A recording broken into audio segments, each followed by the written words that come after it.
Imam Asy'ari itu tidak membuat akidah untuk menyaingi Imam Syafi'i, sama sekali tidak. Juga tidak membuat akidah yang berbeda dengan akidahnya Imam Syafi'i.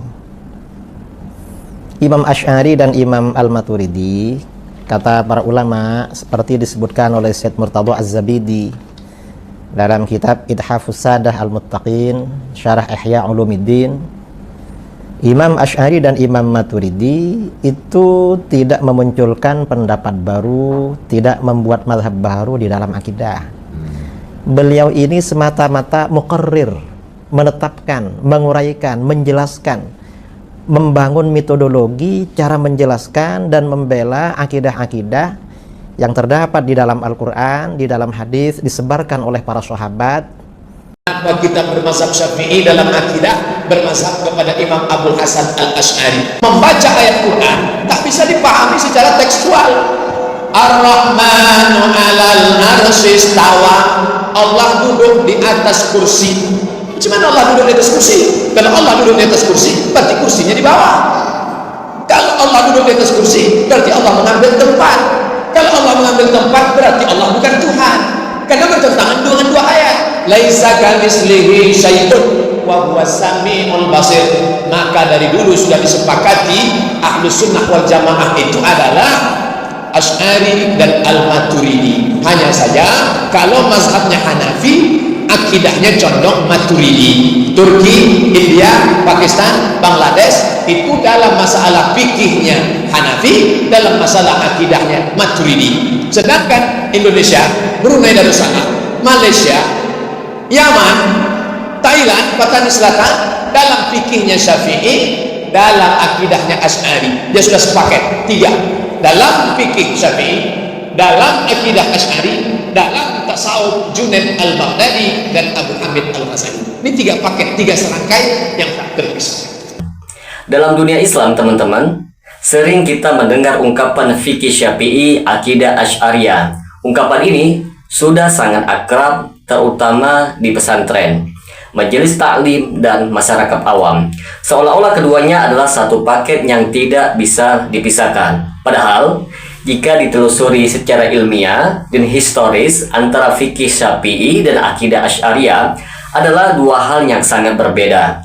Bahkan lahir pada zaman yang berbeda dan dengan latar belakang yang sangat berbeda. Saya tanya, bagaimana menurut Anda pernyataan bahwa Ahlus Sunnah wal Jamaah itu adalah mazhab fikihnya Syafi'i, mazhab akidahnya adalah Asy'ari? Setuju Ustaz katanya. Rupanya poting aja pandainya, baik, poting gitu. Setujunya kenapa tak jelas? Dulu saya tanyakan. Baik, saya tunjukkanlah. Saya bilang Imam Abul Hasan Al-Asy'ari rahimahullah, akidahnya berbeda tak dengan Syafi'i? Sulit dijawab. Sulit dijawab. Pertama karena tidak tahu juga. Yang kedua, masalahnya konsekuensinya berat. Kalau dikatakan sama, kenapa tidak ikut Syafi'i saja? Paham maksud saya? Andainya akidah antara Imam Asy-Syafi'i dengan Imam Abul Hasan Al-Asy'ari sama akidahnya, kenapa kita tidak menisbatkan diri saja kepada Imam Asy-Syafi'i? Saya, mazhab saya, akidah dan fikih saya adalah mazhab Asy-Syafi'i. Betul? Betul enggak? Kalau sama antara Imam Asy-Syafi'i dengan Abul Hasan Al-Asy'ari, kenapa kita menisbatkan ke orang belakangan? Kenapa tidak menisbatkan ke orang yang lebih duluan? Mana yang dulu Abul Hasan Al-Asy'ari pada Syafi'i? Duluan Imam Asy-Syafi'i. Asy-Syafi'i tahun 150 sampai 204 Hijriah ya? Iya. Baik, Imam Abul Hasan kapan? Nah, sudah mulai blank semua ya. Iya lah. Iya. Mulai tidak tahu. Jadi kaum muslimin, Abul Hasan Al-Asy'ari rahimahullah lahir 260. Wafatnya lahir aja nggak tahu apalagi wafatnya Ustaz. Baik. Wafatnya 324. Baik. Andainya akidah Imam Asy-Syafi'i dengan akidah Imam Abul Hasan Al-Asy'ari sama, Kenapa Anda membedakannya? Kenapa mengatakan fikih saya Syafi'i, akidah saya Asy'ari? Fikih Syafi'i adalah mazhab fikih yang lurus dan kuat dalam mengikuti Al-Quran dan As-Sunnah. Al-Imam Asy-Syafi'i rahimahumullah dikenal sangat keras terhadap ahli kalam dan ahli filsafat. Dalam banyak riwayat, beliau mencela ilmu kalam dan memperingatkan bahayanya terhadap akidah. Ini penting teman-teman untuk kita catat sejak awal, agar tidak ada anggapan bahwa kritik terhadap Asy'ariyah berarti menyerang fikih Syafi'i ataupun Imam Syafi'i. Itu sebuah keliruan yang sangat besar. Imam Syafi'i teman-teman itu hidup di atas manhaj salaf dalam akidahnya. Beliau menetapkan sifat-sifat Allah sebagaimana datang dalam nas, tanpa takwil, tanpa tahrif, tanpa tahyif, dan tanpa tamsil. Tidak ada satupun riwayat yang sahih yang menunjukkan Al-Imam Asy-Syafi'i teman-teman itu menakwil sifat Allah seperti tangan menjadi kekuasaan ataupun istiwa menjadi menguasai. Ini penting sebagai landasan yang awal teman-teman. Akidah Asy'ariyah itu baru muncul jauh setelah Al-Imam Asy-Syafi'i itu wafat. Pendiri mazhab ini yaitu Imam Abdul Hasan Al-Asy'ari awalnya adalah seorang tokoh Mu'tazilah selama puluhan tahun. Meskipun beliau kemudian itu bertobat dari Mu'tazilah, tetapi banyak ulama menjelaskan bahwa sisa-sisa metode ilmu kalam masih melekat dalam pendekatan akidah beliau. Disinilah akar masalahnya teman-teman. Kesalahan mendasar akidah Asy'ariyah adalah mendahulukan akal sebagai hakim atas nas. Meskipun mereka sering mengatakan akal hanyalah sebuah alat. Dalam praktiknya teman-teman, ketika nas Al-Quran ataupun hadis yang sahih itu bertentangan dengan kesimpulan akal menurut mereka, maka nas itulah yang ditakwil, ditafwid, atau bahkan ditolak makna zahirnya. Nah, contoh yang paling jelas adalah dalam pembahasan sifat-sifat Allah Subhanahu wa Ta'ala. Al-Quran dan As-Sunnah teman-teman dengan sangat jelas menetapkan bahwa Allah itu memiliki sifat istiwa di atas aras, memiliki wajah, tangan, dan turun ke langit dunia pada sepertiga malam terakhir. Semua ini disebutkan dengan bahasa yang sangat jelas dan berulang-ulang kali. Namun, Asy'ariyah menganggap memahami sifat-sifat ini secara zahir sebagai tasbih, yaitu menyerupakan Allah dengan makhluknya.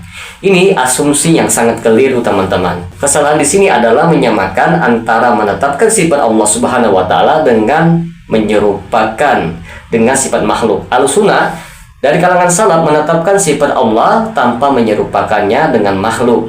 Allah memiliki tangan tetapi tidak seperti tangannya makhluk. Allah itu beristiwa tetapi tidak seperti makhluk duduk. Ini prinsip yang sangat jelas di dalam akidah salaf teman-teman. Asy'ari justru jatuh kepada dua pilihan yang sama-sama bermasalah, yaitu tafwid dan takwil. Tafwid yang mereka maksud bukan hanya menyerahkan hakikat kepada Allah Subhanahu wa Ta'ala, tetapi sering sekali menyerahkan maknanya juga teman-teman. Nah, ini sangat bertentangan dengan manhaj salaf. Para sahabat memahami makna ayat-ayat sifat, hanya saja mereka tidak mengetahui bagaimana hakikatnya. Asy'ariyah justru mengatakan kita tidak tahu maknanya, padahal Al-Quran diturunkan agar untuk dipahami, bukan untuk dibaca tanpa mengetahui makna. Takwil yang dilakukan oleh golongan Asy'ariyah ini teman-teman lebih bermasalah lagi. Mereka mentakwil tangan menjadi kekuasaan, istiwa menjadi menguasai, turun menjadi turunnya rahmat. Ini adalah bentuk tahrif, mengubah makna nas yang tidak memiliki dalil dari Al-Quran, As-Sunnah, ataupun pemahaman para sahabat. Bahkan metode ini sangat mirip dengan Mu'tazilah teman-teman dan Jahmiyah, hanya saja dengan bahasa yang lebih halus. Kesalahan berikutnya dalam akidah Asy'ariyah adalah dalam pembahasan iman. Mereka mendefinisikan iman sebagai pembenaran dalam hati saja. Nah, amal menurut mereka bukan bagian dari iman teman-teman. Ini bertentangan dengan puluhan dalil dari Al-Quran maupun hadis yang menunjukkan bahwa iman itu bertambah dan berkurang dan bahwa amal adalah bagian dari iman. Para salaf sepakat bahwa iman adalah ucapan, keyakinan, dan amal. Nah, akibat dari definisi iman ala Asy'ariyah ini teman-teman itu sangat berbahaya. Pelaku dosa besar tetap disebut sebagai mukmin sempurna dalam sisi iman mereka, hanya kurang dalam amalnya. Padahal para salaf mengatakan iman pelaku maksiat berkurang sesuai dengan maksiatnya. Definisi iman yang salah akan berpengaruh pada sikap terhadap maksiat dan hukum-hukum syar'i. Kesalahan lain adalah sikap Asy'ariyah terhadap hadis ahad. Nah, dalam masalah akidah, sebagian tokoh Asy'ariyah menolak hadis ahad sebagai hujjah dalam akidah jika tidak mencapai derajat mutawatir. Ini sangat jelas menyelisih manhaj salaf, teman-teman. Para sahabat itu menerima hadis ahad dalam masalah akidah, hukum, bahkan perkara gaib tanpa ragu. Dalam masalah kalam Allah, Asy'ariyah juga menyelisih Ahlussunnah wal Jamaah, teman-teman. Mereka mengatakan bahwa Al-Quran adalah kalam nafsi, yaitu kalam maknawi dalam diri Allah Subhanahu wa Ta'ala. Sementara huruf dan suara bukan kalam Allah yang hakiki. Ini sebuah konsep yang tidak dikenal oleh para sahabat maupun tabi'in. Al-Sunnah menetapkan bahwa Allah itu berbicara dengan suara dan huruf sesuai dengan kehendaknya, tanpa menyerupai dengan makhluk. Masalah ini bukan masalah yang kecil, teman-teman, karena berkaitan langsung dengan sifat Allah Subhanahu wa Ta'ala. Ketika kalam Allah itu ditakwil sedemikian rupanya, maka banyak ayat maupun hadisnya menjadi tidak dipahami sebagaimana mestinya. Penting untuk kita tegaskan kembali bahwa fikih Syafi'i tidak bermasalah. Fikih Syafi'i adalah mazhab fikih yang muktabar dan diikuti oleh banyak ulama salafi dalam masalah ibadah maupun muamalah. Kesalahan itu terjadi ketika akidah Asy'ariyah dianggap sebagai satu-satunya representasi Ahlussunnah wal Jamaah. Lalu manhaj salaf dalam akidah dituduh sebagai mujassimah, wahabi, ataupun sesat. Inilah kekeliruan yang besar yang harus untuk diluruskan. Ahlussunnah yang sejati adalah mereka yang mengikuti Al-Quran, Sunnah, dan pemahaman para sahabat Nabi SAW dalam akidah dan fikih. Imam Syafi'i sendiri itu berlepas diri dari ilmu kalam dan metode rasional spekulatif yang menjadi pondasi Asy'ariyah.